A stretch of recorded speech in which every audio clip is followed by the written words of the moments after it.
ang nag-iisang pagbabalita sa radyo na tunay na napapakinggan ng Pilipino sa buong bansa, sa buong mundo. Live mula sa RMN News Center Manila, ito ang KBB Golden Dove Best News Program. RMN News Nationwide. Headlines. Sa RMN News Nationwide ngayong umaga, relocation doon sa mga naapektuhan ng bagyong Pablo, ipinagutos ni Pinoy. It's a question of rehabilitating communities. At ang instructions ko, ilagay natin sa check na ligtas. Malacanang, lalo daw na-inspire sa patuloy na mataas na performance at trust rating ni Pangulong Noynoy Aquino. Disiplina naman sa mga pulis kabilang sa mga priority ni incoming PNP Chief Alan Purisima. Hindi po natin tatantanan, wala po tayong pagbibigyan na mga favors, lalo na sa mga nagkakasalang mga pulisan. Simbahan, hindi pa rin natitinag. Tuloy ang all-out war kontra sa RH Bill. Sa balitang negosyo naman, turista sa Baguio City ngayong taon, inaasang umabot sa 1.7 milyon ang bilang. At abroad, operasyon kay Venezuela President Hugo Chavez nagkakomplikasyon. RMN News Nationwide. Haba naman ng pilang to. Kuya, ito ba yung pila para sa birth certificate? Dun sa Cubao! May NSO na ba sa Cubao? Sa Cubao na yung dulo ng pila! Nay! Dahil may e-commerce law, hindi na OA ang pagkuha ng birth certificate. One click na lang sa computer. Sen, ang dali! Dapat ang mas madaling proseso ay para sa lahat. Dapat pantay-pantay. Ang inyong lingkod, Ramon June Magsaysay. Ikaw ba ay tutungo ng Cagayan de Oro? For the best hotel accommodation, stay at the VIP Hotel because you are a VIP.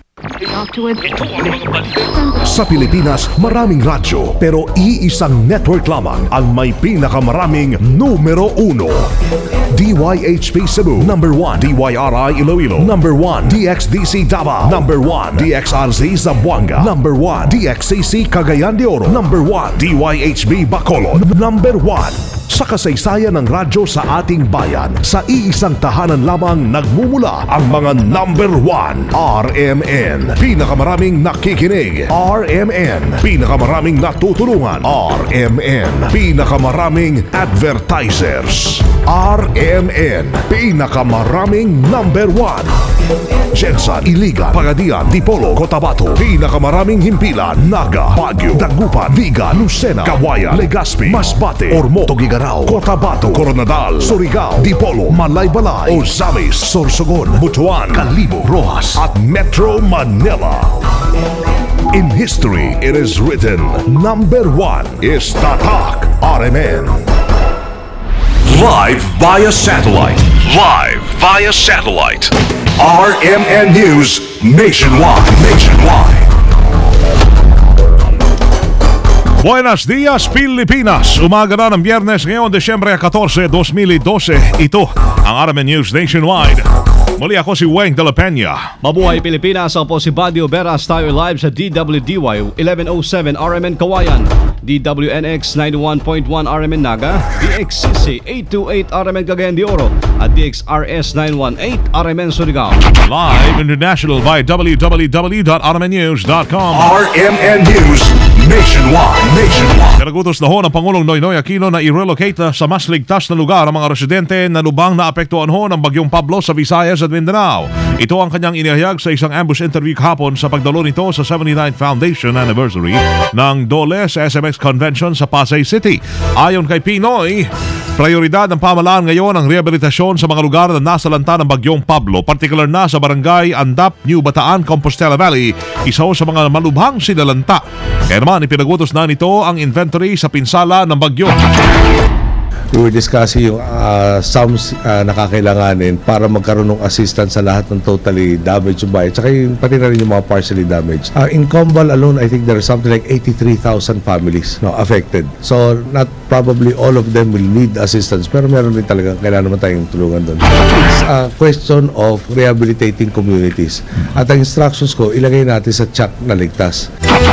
Kasabay dito'y nagbigay naman ng kasiguruhan si Pinoy na hindi titigil ang search and rescue operation at pagbibigay ng relief goods sa mga apektadong pamilya. Batay sa datos ng NDRRMC, umabot na sa 902 ang kumpirmadong patay habang 934 pa ang nawawala sa pananalasa ng bagyong Pablo. Christmas party sa Kongreso, kansilado na rin. Kasama natin sa balita, Conde Batak.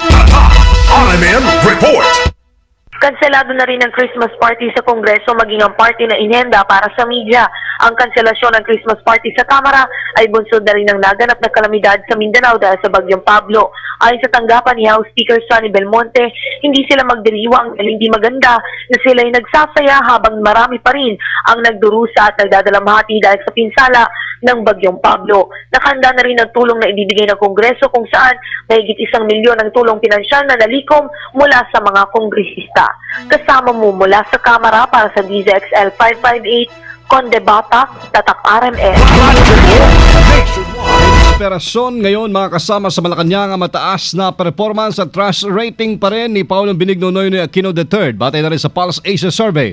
Batay sa survey na isinagawa sa 4th quarter ng taon o sa November 23 hanggang 29, ang performance approval po ng Pangulo ay nanatili sa positive 78, kung saan walang pagbabago sa 3rd quarter habang ang kanyang trust approval ay nasa positive 80 o tumaas pa ng 2 puntos. Ayon kay Presidential Spokesman Edwin Lacerda, lalong magpapalakas sa kanilang loob ang nasabing survey result dahil nakikita ang bunga ng kanilang inisyatiba. Napatunayan ng umano sa nasabing survey na hindi po nagbabago ang suporta at kumpiyansa ng taong bayan sa Pangulong Noy sa pagtataguyod ng mga reforma.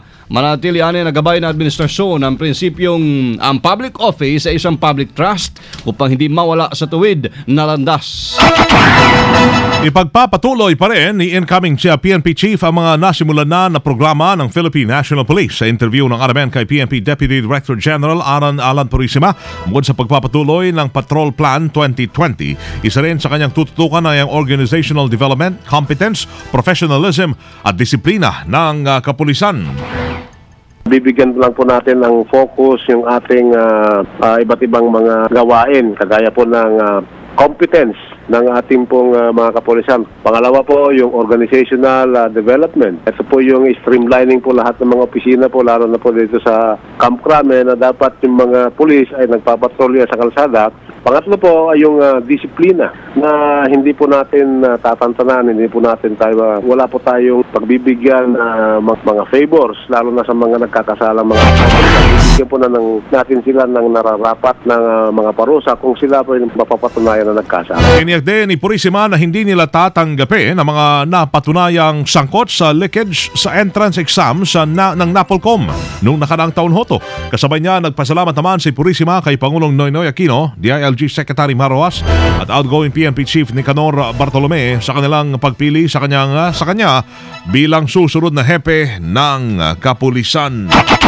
Ang simbahan hindi naman natinag sa all-out war kontra sa RH Bill tuloy. Kasama natin sa balita, Angel Ronquillo. RMN Report! Hindi pa tapos ang laban. Iyan ay ginitiling ngayon Dagupan Archbishop Emeritus Oscar Cruz kasunod ng makasaysayang pagkakapasa ng kontrobersyal na reproductive health bill sa ikalawang pagbasa sa Kamara de Representantes. Ayon kay Cruz, tuloy pa rin ang pahipaglaban ng simbahang Katolika para hindi ganap na maisabatas ang panukala. Sinabi pa ni Cruz na inaasahan niya naging resulta ng botohan sa mababang kapulungan dahil isinangkala ng Palasyo ng Malacanang ang pork barrel ng mga mambabatas para magipit ang mga ito at bumoto pabor sa RH Bill. Kasabay nito nanindigan ng dating obispo na kahit saan pa makarating ang RH Bill ay manatiling mapagmatyag ang simbahang Katolika. Ang RH Bill ay sasalang pa sa ikatlong pagbasa sa Kamara habang sa Senado naman nakabinbid pa rin ang panukala sa ikalawang pagbasa. Kasama mo sa lungsod ng Maynila, Angel Ronquillo, Tatak RMN. RMN Nationwide Report. Yung mga kababayan naman ni Manny Pacquiao sa General Santos at Sarangani, nagabang na sa kanya ngayong araw. Kasama natin sa balita, Mel Coronel ng RMN General Santos. RMN Report.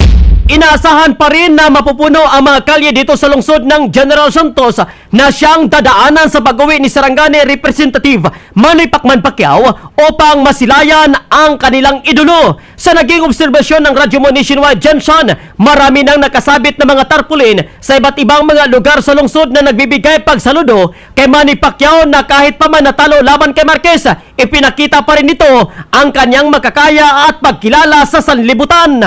Hindi man gusto ni Manny Pacquiao na magkaroon pa ng isang motorcade dito sa lungsod, may inihanda pa rin ang local government unit ng Jensen na isang hero's welcome para sa pambansang kamao kung saan ito'y sasalubungin ng mga opisyal ng lungsod ng Jensen sa Jensen City Airport. Mula sa Jensen City Airport, dediretso na si Manny Pacquiao kasama ang Team Pacquiao sa Sarangani Provincial Capital upang doon na rin magsasagawa ng isang press conference bago pa man tutulak si Manny Pacquiao sa ibang mga bayan na kanyang nasasakupan. Kasama mo sa DXMP General Santos, Mel Coronel, Tatak RMN. Business Group nag-aabang sa desisyon ng COMELEC sa accreditation ng LPGMA. Kasama natin sa Balita Live, Joyce Adra. Tatak RMN Report. Nakaantabay pa rin ang mga negosyante sa ilalabas na desisyon ng COMELEC sa accreditation ng LPGMA Party List. Ang Federation of Philippine Industries ay mahigpit na tumututol sa accreditation ng LPGMA. Iginigit ng FPI na hindi marginalized ang sektor na kinakatawan ng naturang grupo at sa halip pawang professionals. Una nang nagbanta ang business group na posibleng umabot sa Korte Suprema ang kanilang pagharang sa accreditation ng LPGMA. Kasama mo sa Southern Metro Manila, Joyce Adra, Tatak RMN. Radyo Mo Nationwide. Mission 2013. Boboto ako. Labanan sa pagkakongresista sa Butuan umiinit. Kasama natin sa balita mula ho doon, Ramil Banges ng RMN Butuan. RMN Report. Lalong umiinit ngayon ang labanan sa pagkakongresista sa Butuan City at Agusan del Norte 5 buwan bago ang eleksyon. Sa ngayon, patuloy na nangunguna sa political survey sa pagkakongressman si Butuan City Vice Mayor Lau Fortun, sinundan ni dating NFA Administrator Lito Banayo at nasa pangatlong pwesto si IBP President Roan Libarios. Ayon sa ilang mga political observers sa Butuan, di dapat magkampante si Vice Mayor Lau Fortun sa kanyang rating dahil tahimik rin na kumilos sa barangay level si Lito Banayo, kilalang political strategist, at unti-unting dumami ang kanyang mga supporters dahil sa araw-araw na pag-organisa ng grupong tinatawag na KMK. Dagdag pa ng ilang mga political observers na dapat bantayan rin si Roan Libarios dahil may pangalan na ito sa Agusan del Norte nung ito'y mahalal bilang Vice Governor at Kongresista. At may mga supporters na rin. Ngunit ayon sa ilang mga residente na pipiliin nila ang mga kandidatong makapagbigay solusyon sa kakulangan ng hanapbuhay sa Butuan, makakaayos sa mga sirang daan at kandidatong sagot sa problemang pangkalusugan. Kasama mo sa RMN Butuan, Ramil Banges, Tatak RMN. Radyo Mo Nationwide. Mission 2013. Boboto ako. RMN News Negosyo. Inaasahang aabot sa 1.7 million pesos ang bilang o 1.7 million ang bilang na mga turistang dadagsa sa Baguio City ngayong taon. Ayon kay Baguio City Tourism Officer Benny Alhamba, patuloy po ang pagdagsa ng mga turista at bisita sa summer capital of the Philippines. Kaugnay ito puno ng ilang hotel at inn sa mga panuluyan sa Baguio dahil sa pagdating ho ng mga turista para magdiwa ng Pasko at Bagong Taon. Samantala ayon sa Pag-asa, Baguio abot na sa 12.5 degrees Celsius, yung pinakamababang temperaturang naitala kahapon, at inaasahan pang bababa ang temperatura ng Baguio sa mga susunod na araw. RMN News Abroad. Sa Venezuela, nagdulot ho ng komplikasyon ang isinagawang operasyon kay Venezuelan President Hugo Chavez. Sumailalim sa 6 na oras na operasyon ng Cuba sa Cuba ang 58 anyos na Pangulo matapos mabatid na meron itong cancer. Una na dito ay nanalo bilang Pangulo ng Venezuela si Hugo noong Oktubre at na magsisimula na ang kanyang termino sana sa darating na Enero 10. Samantala kapag hindi ho bubuti yung kanyang lagay, sa loob ng 30 araw, magsasagawa ho ng panibagong eleksyon ang Venezuela. Mga kasama live mula po dito sa RMN News Center, Makati City, Metro Manila, Philippines. Inyo pong narinig ang RMN News Nationwide ngayong Biyernes, December 14, 2012. Sa mga taga-Naga, susunod na dyan sila kasamang Ed Ventura at Grace Inocentes sa RMN News Diretso, Balitang Naga sa DWNX 91.1. Ngayon po, pwede nyo nang mapanood ang aming naging pagbabalita ngayong alas 7 ng umaga. Pumunta lamang po kayo mga kasama sa YouTube. I-type ang RMN News Nationwide. Kasama nyo sa serbisyo publiko, ako si Weng de la Peña. Ako si Buddy Oberas. Dito pa rin ho yan sa tahanan na may pinakamaraming number 1, pinakamaraming himpilan ng RMN, Radyo Mo Nationwide. 60 years na maasahang public service nationwide. Live via satellite. Live via satellite. RMN News Nationwide. Buong bansa. Isang boses ng balita. RMN News Nationwide.